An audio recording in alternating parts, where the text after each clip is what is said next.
After yet another crazy week across the amusement park industry, we have a lot to discuss. We have a ton of theme park news, and quite possibly one of the craziest rumors coming from Disney yet.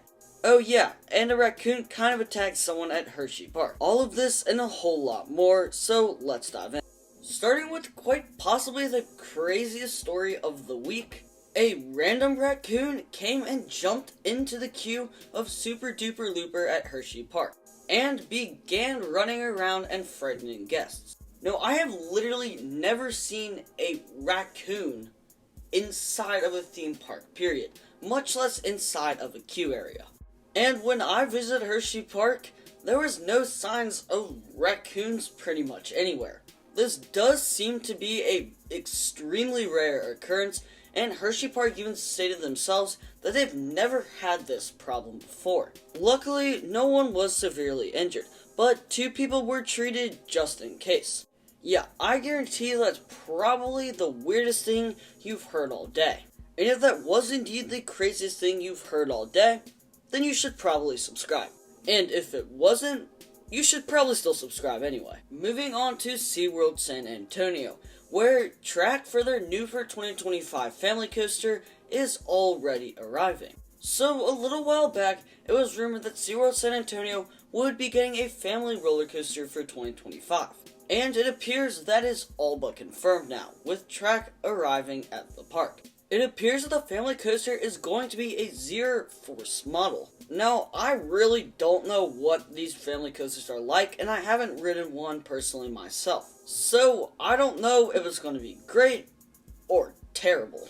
But it is indeed a new coaster, so I guess we can't really complain. So, stay tuned for an announcement coming from SeaWorld, giving us the details for what this family coaster is actually going to be, like name, theming, and the layout we can't expect to see. And I will keep you guys updated if I hear any news regarding this project. On another interesting note, it appears that Dorney Park in Allentown, Pennsylvania is removing one of their water slide complexes. It was called Speed Slides, and it suddenly disappeared from the park map without a trace. I'd say there's a good chance that Dorney Park is just wanting to refurbish them and hasn't announced it to the public yet, but I wouldn't be too surprised if this really is the end for this water slide complex. But maybe we do see a new addition coming to Wildwater Kingdom with the removal of these slides. Maybe a more modern, new slide complex that will provide a smoother, better experience than the one getting removed. Again, they haven't given us any details really regarding this, it just disappeared the park map. So, again, I'll keep you updated if anything else happens here. Heading across the pond to the UK, it appears that Hyperion is officially opening May 24th, which just so happens to be Thorpe Park's 45th birthday. I honestly haven't talked enough about Hyperion, given how crazy this layout could actually end up being. And it is super exciting to see Mack Rides finally building another hypercoaster. Because from what other people have said about Mack Hypers, it appears that they're really darn good. I feel like Hyperion has a very diverse, that will definitely be a standout attraction at Thorpe Park. And it is now the tallest and fastest roller coaster in the UK. Overall, it's a wonderful addition for Thorpe Park, and I think this would actually fit well into a lot of other parks' coaster lineups. So be on the lookout for hopefully some more Mack Hypers coming to parks around the world. And now it's time for Disney news. And with how much stuff Disney did this week, I probably could have made a whole separate video on this. So we gotta get started. To start things off, we got to look at some potential concept art for Disneyland's Avatar area. Now, the Avatar themed land at Walt Disney World in Florida is absolutely insane. And I'm sure the one in Disneyland will be no exception. And it's going to take a lot if Disneyland wants to top Disney World. But either way, it still looks really cool. We then heard about some rumors that Animal Kingdom will be adding a tropical themed section that will be known as the Tropical Americas. It looks like it could have some serious potential and will really help make Animal Kingdom more of a standout park for Disney World. Going Disney, they're going to incorporate tons of theming and IPs, and I'm sure it's going to be a super immersive experience with tons of tropical theming pretty much everywhere. And I'd say there's a pretty good chance that we see theming from Encanto or maybe even Indiana Jones, because both of those really fit that tropical kind of vibe.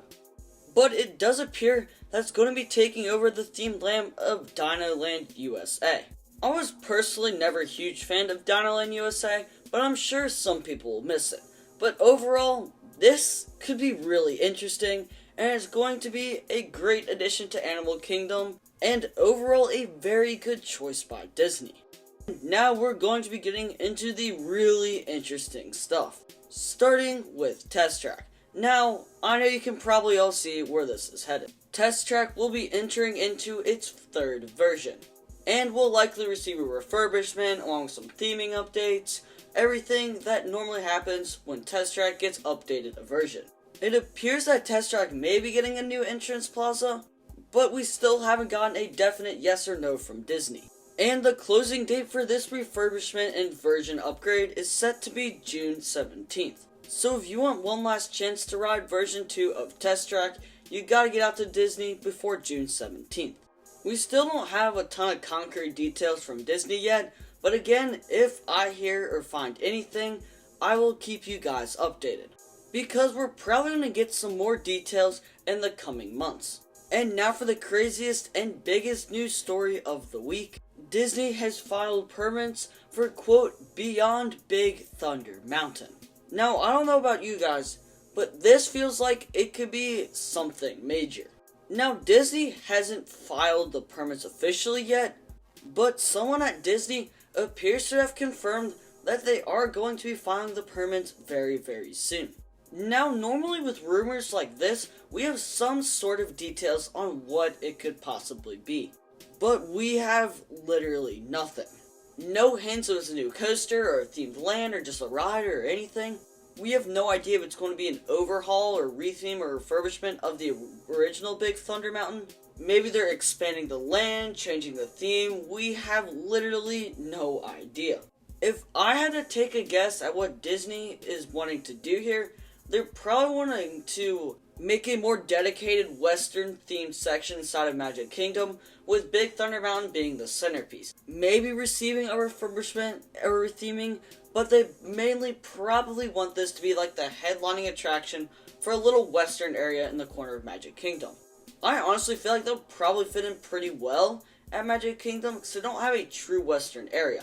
It's just kind of Big Thunder Mountain over in that corner, especially with Splash Mountain becoming Tiana's Bayou Adventure. This would be a cool investment, especially if it's done right. And we might even get a new roller coaster out of it, which would be amazing. Because it would be nice if Big Thunder Mountain had an attraction to complement it in its hopefully new western little area. But time will only tell. And with everything else, I will keep you posted with any updates regarding this project in future theme park news updates. And if you enjoyed the video or found it informative in any way, drop a like down below. And if you missed last week's theme park news update, check it out on your screen right now. And as always, thank you guys for watching, and I will see you all in the next one.